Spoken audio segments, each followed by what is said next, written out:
Pernah tidak kamu berdiri di lorong apotek, menatap deretan botol warna-warni yang menjanjikan nafsu makan bertambah drastis atau anak lahap seketika, lalu berpikir, ini beneran ada isinya atau cuma sirup gula mahal? Karena jujur saja, fenomena ini menarik sekali. Kita seperti punya obsesi kolektif kalau makan sedikit itu penyakit. Dan solusinya harus dalam bentuk pil atau sirup. Haha, itu pemandangan yang sangat umum. Dan jawabannya sebenarnya cukup mengejutkan. Bisa dibilang ada di area abu-abu antara sains medis dan psikologi marketing yang jenius. Kalau kita bicara soal apakah ini bekerja, jawabannya iya dan tidak. Tapi yang lebih menarik adalah kenapa kita sangat ingin percaya bahwa itu bekerja. Sebenarnya, botol-botol itu menjual lebih dari sekadar vitamin, mereka menjual ketenangan pikiran.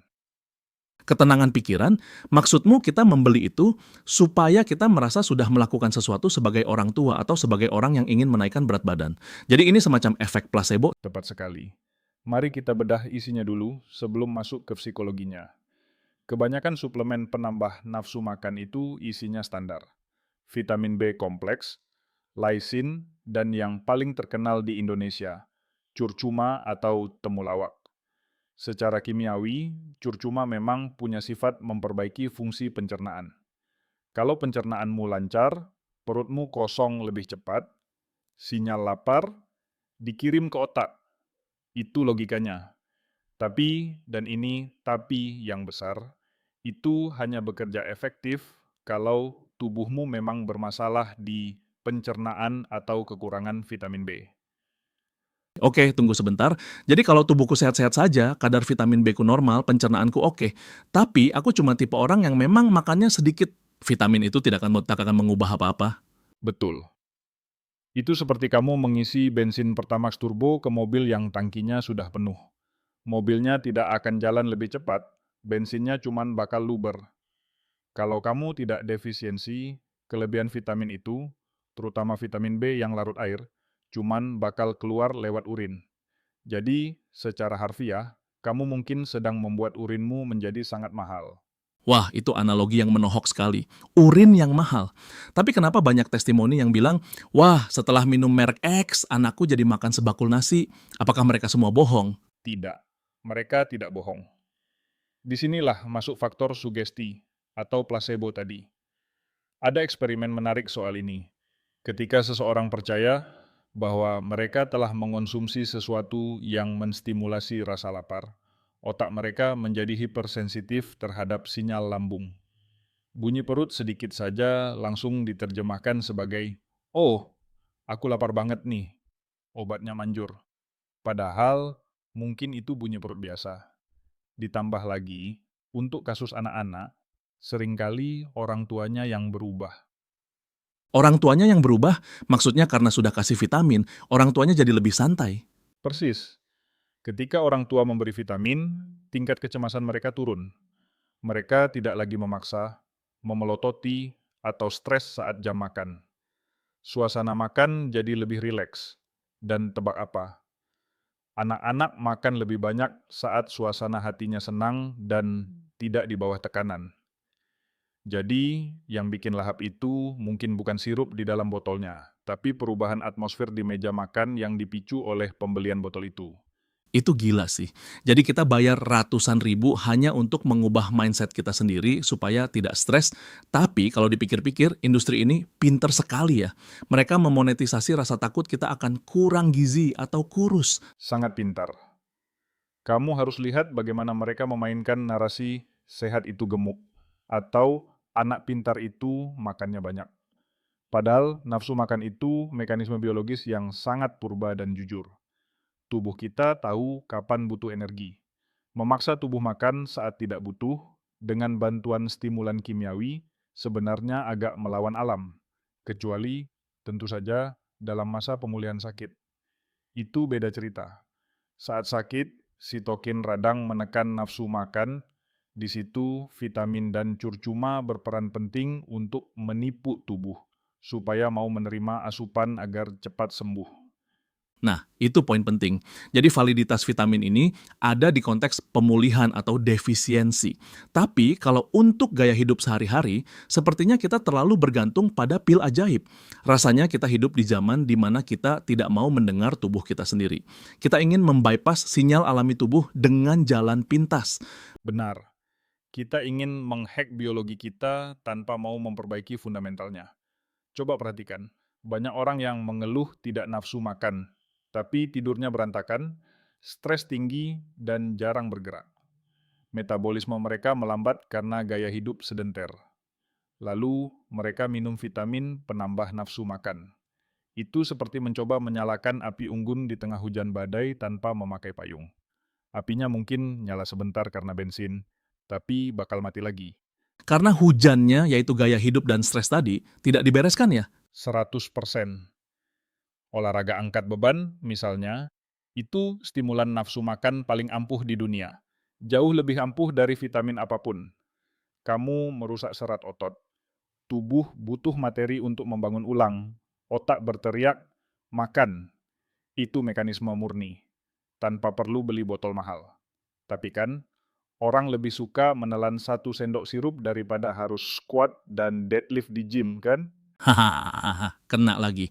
Memang manusia itu pencari jalan pintas sejati. Tapi mari kita gali lebih dalam soal kandungan tadi.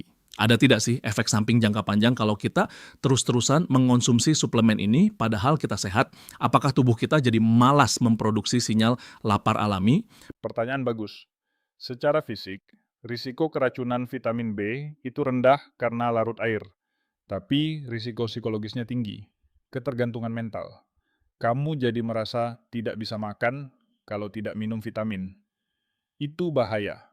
Dan untuk kandungan tertentu, ada beberapa suplemen nafsu makan, biasanya yang ilegal atau racikan tidak jelas, yang dicampur steroid seperti dexamethasone. Tunggu, steroid itu obat keras kan? Sangat keras.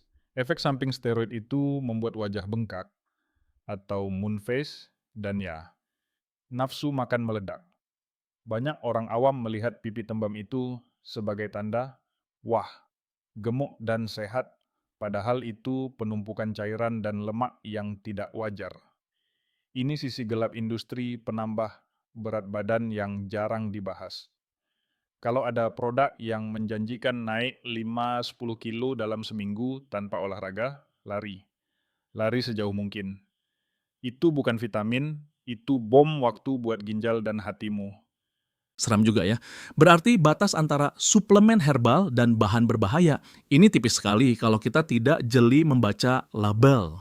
Kembali ke soal sugesti tadi, menurutmu apakah etis bagi dokter atau tenaga kesehatan untuk meresepkan vitamin ini padahal mereka tahu pasiennya cuma butuh perbaikan pola makan? Ini dilema etis yang klasik.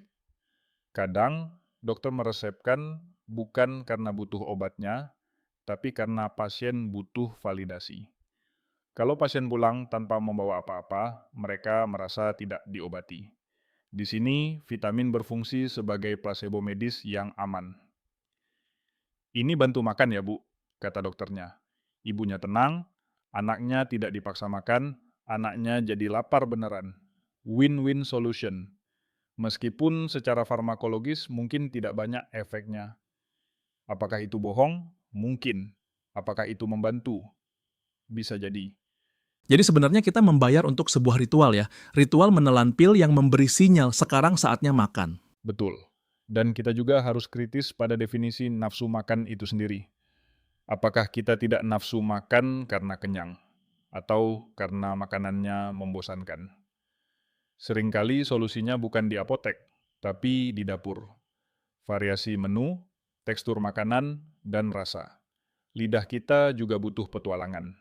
Jangan-jangan kita menuduh tubuh kita bermasalah. Padahal menu kita yang itu-itu saja selama sebulan. Hahaha, bener juga. Mungkin bukan butuh curcuma, tapi butuh rendang atau sate padang sesekali untuk memancing selera. Nah, itu dia. Coba kasih sate padang, kalau masih nolak makan, baru kita bicara soal medis. Tapi kalau lahap, berarti masalahnya bukan di lambung, tapi di menu. Sederhana kan? Sangat masuk akal. Jadi kesimpulannya, vitamin penambah nafsu makan ini ada di persimpangan antara kebutuhan medis nyata untuk defisiensi dan kebutuhan psikologis kita akan jalan pintas. Mereka tidak jahat, tapi seringkali tidak seajaib yang kita kira. Betul. Gunakan sebagai alat bantu recovery atau saat benar-benar terbukti kurang gizi. Tapi jangan jadikan fondasi. Fondasi nafsu makan sehat adalah aktivitas fisik, tidur cukup, manajemen stres, dan makanan yang enak. Jangan biarkan sugesti marketing mengalahkan sinyal alami tubuhmu. Tubuhmu jauh lebih pintar daripada iklan di media sosial. Pesan yang sangat kuat. Jangan biarkan iklan mendikte rasa laparmu, dengarkan tubuhmu, bergeraklah dan makanlah makanan asli. Dan pastikan kamu tahu apa yang kamu masukkan ke mulutmu. Jangan sampai niat sehat malah jadi beban buat ginjal. Oke, diskusi yang sangat membuka mata hari ini. Ternyata di balik botol kecil itu ada drama psikologi, marketing, dan biologi yang rumit. Untuk teman-teman pendengar yang mungkin selama ini bergantung pada vitamin-vitamin ini, coba deh cek lagi, jangan-jangan cuma butuh lari pagi atau ganti menu masakan. Atau sekadar butuh liburan biar tidak stres.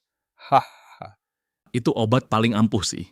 Baiklah, terima kasih sudah mendengarkan diskusi kami yang cukup berisi hari ini. Semoga bisa jadi bahan renungan sebelum kalian check out keranjang belanjaan suplemen kalian.